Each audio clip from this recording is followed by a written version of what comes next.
రోజు రోజుకు ఎంత తవ్వితే అంత భయంకరంగా కనపడొస్తున్నాయి. ఎంత లోతుందో మాకే తెలియదు. ఓసారి చెప్తారు సముద్రంలోకి దిగితే తప్ప లోతు తెలియదని. ఆ పరిస్థితిలో ఉంది.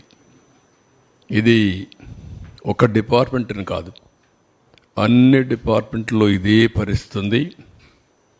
అయితే ఎవరైతే మమ్మల్ని గౌరవించి మా మీద నమ్మకం పెట్టుకుని ఒక హిస్టారికల్ విక్టరీకి దోహదపడ్డారో వాళ్ళ కాన్ఫిడెన్స్ తీసుకొని ఎప్పటికప్పుడు అన్ని విషయాలు కూడా వాళ్ళకి చెప్పి మళ్ళీ ఏం చేయాలని చేయడం కోసమే ఈ ఎక్సర్సైజ్ స్టార్ట్ చేశాం.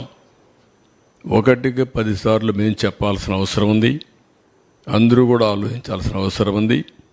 ఫైనల్గా ఏ విధంగా నిర్ణయాలు చేసి ఈ యొక్క వ్యవస్థని ఘాట్లో పెట్టాలి, ఆర్థిక వ్యవస్థ